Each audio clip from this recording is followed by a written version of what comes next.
very beginning. So we would come into our stance, okay, and then we would go down into seiza position.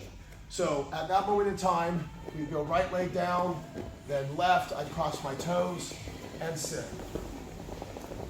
Then what we would do is the command for mukso would come through, and then just be close your eyes. And then at that point, just go through a set of nice, comfortable breaths in through your nose, out Alexa, through your mouth, volume 2. in through your nose, out through your mouth. You'd only do about 5 breaths. The point of those breaths was to get rid of anything else that was on your mind in that moment. We got here by doing certain things throughout the day, traffic, work, stresses, things of that nature. But during mukso, you're taking those breaths and you're centering yourself to say that what's about to come next is irrelevant to what has already happened. In the command muksayame, that's when our eyes would open, and at that point in time, the outside world is turned off, and the task at hand is the only thing that exists. It's just a little centering device. Think about a baseball player when they come up to bat. People call them rituals or superstitions or things of that nature. What they're doing is they're going through a cycle that says, when I'm looking out at 30,000 people, that can be very daunting. So they go through a series of a couple swings of the bat, tapping on their cleats. They're centering themselves in the moment to get rid of the 30,000 fans, to get rid of the noise, to make it at that moment in time, their task is purely between them and the pitcher. And that's it. Walks up to the cage, and they go through what people would say, oh, he's superstitious. No, he's not. No, he's not. Most fighters are not superstitious. Most fighters know that the success comes with the work and not through blind luck. But when you're walking out there, the bright lights are hitting you in the eyes, and the noise and the yelling and everybody else trying to tell you all these, they walk up and they go through usually a set to center themselves in the moment. And so what mukso? A couple nice breaths. That is our centering in that moment. To again, just get rid of the outside noise, quiet our mind, something I've struggled with my whole life. Quiet the mind and prepare for just the task. I do it at work periodically. Things get daunting, and I'm getting distracted by my phone, getting distracted by other things. Take a quick moment, take a couple breaths, and again, try to get rid of the noise and prep for the task. And then muksayame, and our eyes would open, and at that moment in time, when you're back looking at your group, and we know what we're here for, and again, all the rest of it disappears.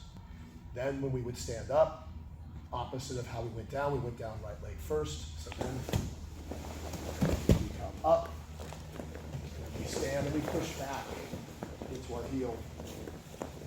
Again, when we're talking self-defense, motion is almost always defined by stepping backwards, stepping towards, stepping away.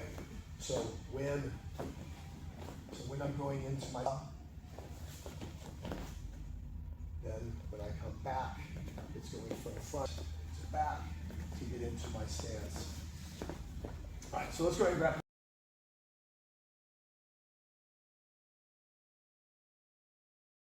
In my fighting philosophy, okay, kicks are the last thing I would ever add into my arsenal, strictly because if my hands are up and I'm throwing punches, I have a solid base.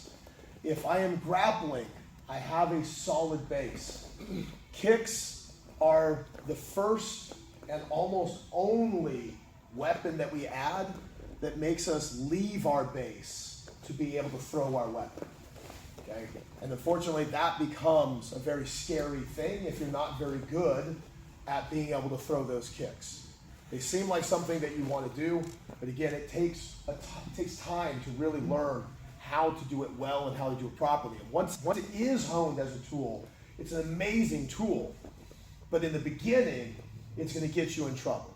So for me, if an MMA fighter comes to me day one and says, I want to fight, but I have no experience whatsoever, okay, I might throw a leg kick, but that's about it. Okay? I might get them used to having kicks thrown at them, but ultimately speaking, we're going to work hands, we're going to work some grappling, okay, and that's what the first foundation is going to be. So what we're going to start off with is we're going to do a couple basic strikes. So the basic strikes, and again, the weapons are very, very simplistic. So my hands are going to be up to put my shields in play. Okay? This shield is blocking the right side of my body. This shield is blocking the left side of my body. It's the first two knuckles of the hand. That's our striking surface, not anything else. Get rid of all the crap you've seen people do. This is not about trying to look pretty. Okay? Looking pretty gets you hurt. This is about being effective. Effective is seldom fancy. Okay? And it drives me nuts. I'm going to take my gloves off for a second. It drives me absolutely freaking bonkers. And I don't know where it comes from, but you'll see it all the time. What is this? I don't understand this. And you even see it with a lot of boxers, people who should know better. Okay? Unfortunately, sometimes I find they're the ones that break the rules the most. Okay? But they're here playing this open hand, and these pinkies are flaring up in the air, and they're flicking to land pinky first. Okay? When it comes to punching mechanics, okay, if you go into a self-defense situation, how effective you think you're going to be if you break your hand on the first exchange? Bad day. Yeah, it's going to be a horrible day. So get rid of that garbage. Okay? Your hands should be in a fist, not clenched, but should be in a fist position. Okay? There's the meat of my hand. My fingertips basically grab that little pad. My thumb tucks. It doesn't sit out. My thumb tucks. And my hand is in a position, but it's not tight. If I sit here and squeeze, I'm going to burn myself out. My hand's just in position. So now when my hands are up, this is where I should be. Okay? If they're open, let them be open. If they're closed, let them be closed. But don't play the game somewhere in the middle. Okay? Commitment is important. Either my hands are going to be up in a purely defensive palms out, or my hands are going to be in their fist. But to be here in this weird middle ground, okay, is just going to get you in trouble. You haven't committed to anything. So in that moment in time, what are you doing? Getting a broke finger. Okay? And I'm telling you right now, I've seen people that he was playing this game, and when he came out, fingers got caught. And I mean, I've seen at least two of the fingers end up way out to the side because he's playing this little stupid game because they think it looks cool in videos and things of that nature. So get rid of that kind of garbage and think about more the effectiveness of what you're going to do. Now the gloves, unfortunately, you're going to have to work extra hard to make sure that you are first two knuckles, and that is your striking surface. Okay? So the basic strikes we're going to do, okay, I do 6. Okay? So when I'm here, jab, first two knuckles, straight and or cross. Okay? It looks the same. The thing that makes it different is it's my orientation to you. It's not really how I throw the punch. Okay? If I'm throwing a punch at Jeremy, I'm standing straight in front of him. That's a straight punch. Okay? If I'm off on the side, I am punching across his body. So now it's a right cross.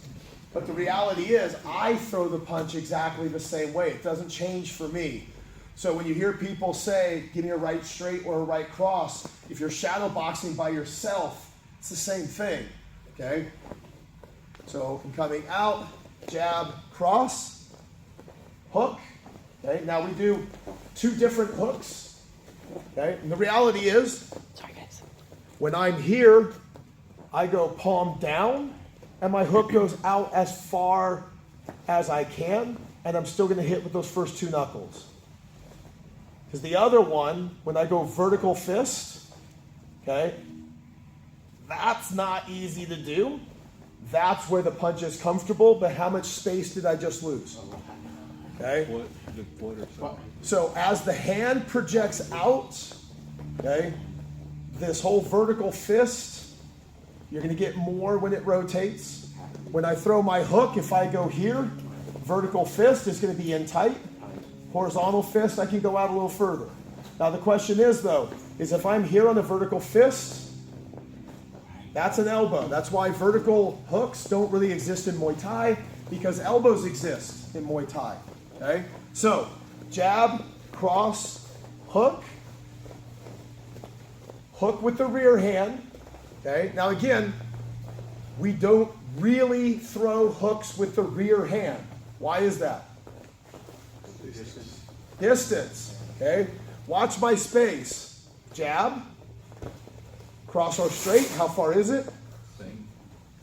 Hook. I'm in a little tighter now. Jab. Cross. Hook. Vertical hook. Okay? Rear hook. Okay? It's one of the reasons why we don't really throw a hook with the rear hand unless you're in really tight. You got to know that distance. Long range, medium range, short range, short range, medium range. Call that a shovel hook. Okay? Hook, uppercut, 45 in the middle. Okay? We call that a shovel hook. Okay? And then same thing, shovel hook on the rear. So we have straight, hook, uppercut, shovel. Okay? And that is the essential strikes just with the fists that we do. So now let's get with our partner. Okay? We have to firmly understand that things that we do here, strategies that we would do here, like if we were looking at, if I was prepping somebody for an MMA fight or something of that nature, okay, these are rules-based, and ultimately in that instance, you're going to see a lot of combinations and a lot of strategies that if we're talking self-defense, pretty much go out the window. Okay? A bunch of this stuff where, oh yeah, I'm going to come in and I'm going to go jab, feint with my right, throw the liver shot.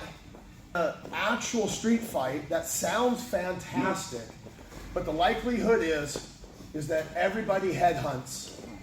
Okay? The more emotional you become, okay, then at that moment in time, your targeting tends to become more head oriented, and above that becomes more eyes oriented. You start to become fixated. The person's eyes are them in the moment. And so the more mad you become, the more you're literally starting to now, you're almost like targeting the eyes. So, again, if we go off this thing, like we think that self-defense is going to be this, we're going to come out, and we're going to damn all this stuff. That is something that can happen here within the sport realm, but when we start getting into this whole self-defense aspect of it, it's not going to exist. And that's the issue that starts to happen with training of this nature. Okay? Chris and I have talked quite a bit. In jiu-jitsu, okay, I'm going to burst some bubbles. You can't fight if only thing you're basing it on is the fact that you can roll here and do well. Alexa, volume 2. Okay? And the simple reality is this. What's going to happen in a real life self-defense scenario? You always fall back to your training. Okay? Are they going to be throwing punches? Yes. Are they going slow? No. Are they going to be getting on top and just kind of sitting there and playing this slow, methodical game that you trained for? No. You were not prepared to deal with a high, frantic, very intense pace because you've doing everything in first gear and you've never gone at a high clip. And it changes everything. We've talked about quite a bit. The things I can do at 35 miles an hour, I cannot do at 100. Rapid lane changes will cause you to crash. Okay? I can drive 35 miles an hour in the rain, easy. Okay? Now do 100 miles an hour in the rain and see what happens. Okay? This is what real fighting is actually more like. And so, again, it's not to say that by learning these other things, we're not going to do better than the average person because we know the concepts of what should happen. But we don't know the reality of what it's like under real stress. Okay? You tell somebody to do a task and they'll do it. And then all of a sudden you come up and you start shaking their chair and doing things of that nature and yelling at them. And then pretty soon they can't even get pieces to fit that they could have done when they were just sitting there. Okay? And this is why I say, just because you can do something in a controlled environment, you're better off than the average person, 100%. Okay? But don't delude yourself into believing that ergo it makes this big leap of faith. You are better off than most, but you're still ill prepared to the reality because of the frantic nature, the high pace, okay, things of that nature. And if you've been trying to do all these little fancy combinations and things of that nature, guaranteed you're not going to get any of that off. Okay? None of that's going to happen. So what we're going to work on is what's referred to as the spear. Again, when we get into a hyper-aggressive scenario, the chances of that person and picking their shots, if that's the case, why haven't you left? If we're not engaged and we're just sitting out here dancing around each other, why haven't you left? What is holding you there besides your own ego? Your ego is probably what got you there. Your ego is what's still keeping you in that fight, and it's your ego that's telling you you're more capable than you are based on the foundation you've never created. Okay? So the spear is when we start getting in and we're coming in, okay? If he starts to throw, I'm going to frame and I'm going to try to retreat to the best. Okay, now my frame, the reason why they're called spears, okay? There's spears out, and then there's spears where my elbows, not only do I put a defensive frame up, but elbow starts to become part of my spear. Long range, medium to short range spear. So if I'm here and I decide that I'm going to step in on Jeremy, or maybe he's closing the gap faster than I'm prepared for, then my spears are going to come up and I'm going to try to put my spears in the way. So go ahead, throw punches. Come on. No, we're not shadow boxing. Come on. My spears are going to come in, create my frames, and my elbows get through here. Right. They create the shield, but then my spears are going to move forward to get me inside and start allowing me to make my connection. The odds are, again, the more aggressive the fight, the more emotional the fight, the more this gets targeted. So am I that concerned about leaving my body open? Not so much. Because what are the odds in a real life high scenario that they're going to have the wherewithal to come in and do something technical of that nature? Again, this is why it changes. Okay? So now what we're going to do, hopefully you got your mouthpiece, is we're going to have our hands up. I'm going to disappear on them. I'm going to frame, move away. And then when you're ready, okay, I connect my hands to my head. And as I step in, my elbow starts to lead the way. He's punching. I want him to be punching my elbow. And if he throws a hook, my spear gets to the inside line of whatever the hook is. Again, when we're talking about real life self-defense, these beautiful, crisp 1-2 punch combinations also tend to disappear. Watch even the MMA fights when the guys Any of them, watch them, okay? When the fray starts to get super excited, those punches aren't straight anymore, okay? And they're almost all at the head, and that's a sporting event, okay? But yet the proof is there. In the beginning, when they're dancing around, it looks all cool, okay? They're doing a great job. But man, when it gets to that knockdown, drag out, at that moment in time, okay, it's almost all gunning for the head, and it's almost all elbows out, throwing basically a modified hook. Okay? So, pick with your partner. The goal is not to run around the floor, but we got our mouthpieces, we got pillows on our hands. So again, we're minimizing the potential for risk or injury, but as he pushes forward, I'm going to put my shields up, and then when you're ready, okay, then we push forward and use our spears to push inside and then start to make our clinch.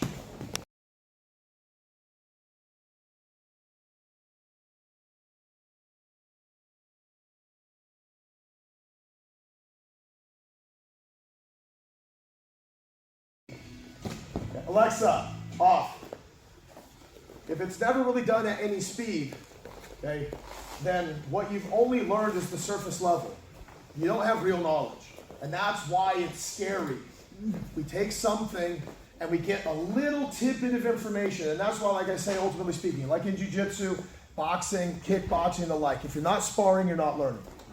Pure and simple. Timing is only ever earned in sparring. You understand the concept of the timing by drilling, but you actually earn the timing in sparring. But then guess what changes when the intensity changes? The timing. Okay? When we're going faster, the gap that opens, and you have to fill that gap, and that's what catches most people off guard when they do their first couple competitions. Almost like clockwork, the response is, wow, that was way more intense than I thought it would be. Okay? And again, I mean, this is repetitive. We hear it a lot. And so if competition is way more intense than you thought it would be, what is real fighting going to be? Even higher. Okay? Now, the biggest part that most training is going to do is when we talked about the more excited that you get, the more focused we become. We didn't mean to, but it happened. And that tunnel vision tends to be right smack dab where their eyes are as we start to hone in. And that's why the ability to practice, this is a safe environment. So, but even in a safe environment, I've had multiple people go into fight or flight in a so-called safe environment. Because again, until you've actually experienced the adrenaline dump, don't ever tell me that you know what it's like. Okay? If you've never had it happen, and there is a difference between an adrenaline spike because I'm nervous and an adrenaline spike because I'm fearful. Those are two completely different things. Okay? The way they act, the way they respond is. But that adrenaline that pumps through your system is going to give you such tight tunnel vision that your decision making is going to go out the window. That's where your training has to come in. Okay? The more emotional we become, the more limited the more frantic we become our training. But again, if you've never trained to the point where you've experienced these things, then you don't know how to manage them. You have an idea of how to manage it. You have a concept of how to manage it, but you've never managed it. That's a big difference. Okay? In theory, I've flown flight simulators. I've never flown a plane. Okay? And I would never try to claim that because I've flown a flight sim that I could be a pilot. Okay? There's a difference. And so that's where training, as we ramp up and we get more intense and more intense, the way we train for competition is not the way we train to learn a new technique. They're different. Because now when I'm training for competition, I have to learn to go at those higher paces, reduce my technique to a smaller skill set, not a bigger skill set, and then at the same time, I need to somehow introduce stress. Okay? Because in that stress, again, it can change everything. I don't want to call Drew out, but in the last fight, Drew threw up literally just before we walked to the cage. Okay? That's stress. That's adrenaline. That's a reality. Right. Okay? And if you've never experienced it, the first time to do it in a real fight, and it's an eye-opener. Yeah. It's not really where you want to be. Okay? And so that's where at times what you have to do is, again, it's still a safe environment. It's still not the real deal. Okay, but it's the closest you can replicate and still be relatively safe in the moment. But that's why I say competition. See, competition now is strangers. Competition, basically, it's like knowing at 4 o'clock behind the wood building, we're fighting. Okay, now it's eyes in the stomach, things of that nature. Okay, for most people, I'll raise my hand. I get nervous before matches. Okay, the moment Melissa tells me, "Hey, I signed you up," ooh, butterflies going off in the stomach. Okay? But I don't feel those flutters in a normal role. They don't exist because it's different. So again, if we're talking about like self-defense and we're talking about things of that nature, you got to take it away from conceptual to saying, "I've done the closest I can up until the time of the real fight." Because I'm going to guarantee you again, if you're going out there and picking a fight and thinking that that's preparing you for self-defense, your ego's also getting in the way. Because now you're going out trying to pick a fight. The fight didn't come to you. Okay? You're not protecting anything. They are. You're not. So in that instance, even to go out and go, "Well, it's different. I've been in X amount of street fights." Yeah. Were you the instigator? See, it's different. If Melissa and I are going out there and a group comes up and starts trying to attack us, okay, that's a different scenario. Again, so trying to be able to keep your head, keep your wits, okay, that's where your training comes in. But the only way you get that is by putting yourself in stressful environments and then having a good set of partners to then coax you into good decision making. We do it with the fighters. We'll do shark tanks or hunt groups or the like. We're not just there to beat the crap out of each other. Okay? When the guy does well, we push him hard. And when he starts to break, physically, he's no longer capable of maintaining what he was doing. Mentally, he's starting to collapse. Okay? I don't let him out. But what I do is I start to, okay? Because again, if I just simply go up there and I just start making bad choices for him, he's not earning his way out. But if I put him in positions, I take a little bit of that stress off, and I go, "Do you feel that on your left side?" And then boom, there goes an underhook. Okay, he felt it, he saw it, he made the choice. Right.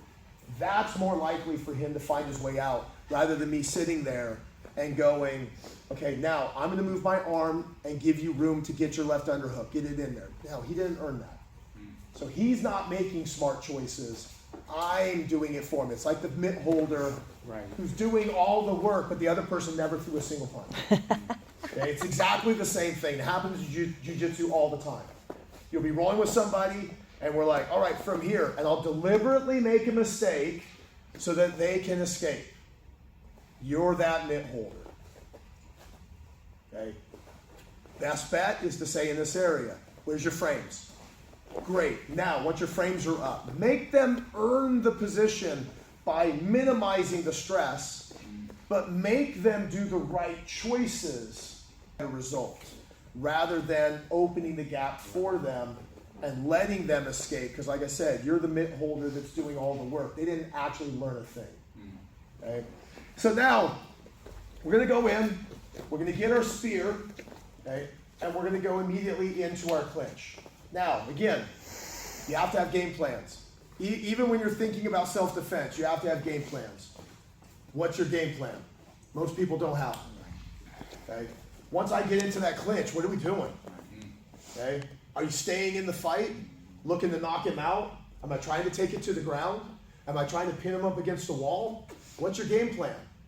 Because when you step in and you don't have a game plan in play, the amount of time it takes you to think about what it is you want to do, okay, they're also thinking about what it is that they want to do, and they're going to start putting their game plan in play. Now, one of my guys, I do a Wednesday private lesson all the time. His goal is not to get to the ground. So We deliberately look at things that he can do to come in, create some opportunities from his feet, and then create a gap and create a distance. Where's the exits in this building? Okay? Windows and doors. I got a door that's wide open right here. Right. I got a door that's open over there. A window. I got a door that's closed, and I got windows. So if you want to get away, you get into your clinch, and then we start to steer him so that I can start to, like if I'm here, I turn. Okay, where's the exit? Right behind you. It's right behind me. He's not in my way anymore. Right. So I can come in, I can potentially come in, bang, hit my shot, and then what's in my way? Nothing. Okay? So, but this is part of what you have to be thinking about. What is your intention? Okay? And that intention may change depending on what's going on. Okay? I use the scenarios all the time. I know people are like, oh, I hate points, I hate this, and timers are not relevant. Yes, they are. Okay? If Melissa and I are going out there and there's a group of people that come in and start to attack us and they're separating Melissa from me, okay, that clock, in theory, is going to represent the time in between which bad things are about to happen. Right. We can set that clock for whatever it is we want. It's irrelevant. Okay? But I can look at it and go, okay, in 10 seconds, you may survive. She's gone. Kidnapped, killed, Right. whatever. 10 seconds. What choices are you making? Break. Yeah. Okay? Or it may be different. Right. It may be in 10 seconds, I'm dead. Right. I'm kidnapped. I'm whatever. Okay? You got 10 seconds to find your way out. That's what that clock represents. To me, that's what competition is. When that timer's clicking down, okay, if you're up on points or you're in a good position at the end of the fight, at the end of the match, and that clock is winding down, okay, that's me and my friends coming. And if you're on bottom and you're losing, then that's their friends coming. And so, to me, that's the way the whole system works. Okay? So, you got to kind of pick and choose what it is that you want out of. Once you're engaged in your clinch, you put yourself there. So now what? You just grab the lion by the tail. Okay? You got to pick and choose what it is you're doing. Okay? We engaged. It's time to fight. So, as I come in and I start throwing my spear, okay, and I get his head down. Now look what Jeremy's doing. Quite common. Yeah. So that's an easy turn for me. This hand now goes from his head down to his arm. Now I'm coming in, and now there's a good chance I can go behind. But what I'm doing is I'm pinning the second arm because that's the one he's going to try to hit me with. Yeah. Okay? So once I'm in, bang, we pull him down, pull the head. There's my underhook. There's the trap. Right. And then we can go behind. Or we can drop to a single leg. Right. Okay? Or if I'm in the clinch, I can snap him down, start throwing knees to his head, things of that nature. But for this, you're going to come in, throw your spear, get inside. Okay? Pull him. Right. Pull him to the opposite side. If I'm going to underhook on my left, pull him to your right. You see how it naturally starts to lift his shoulders. So there's my under, and my hand immediately transitions. Now through here, we step behind. We're going to grip this foot. Literally just posts right behind. It's not a trip. Okay? What it is a commitment. Yeah. So when I'm here and I'm holding on, I'm going to put that foot out. Okay? If it touches him, fantastic. If it doesn't quite touch him, it's not that big of a deal. And then we're going to do a break fall. I'm going to sit immediately to my left hip and then just roll through. So now we're up on top. Now we start to secure. Okay? This is the control. This is the weapon. Okay? So through here, we're going to come in, get on top, start to get over his legs, and now I can come in and start to do whatever it is I need to do. All right, let's grab our partners.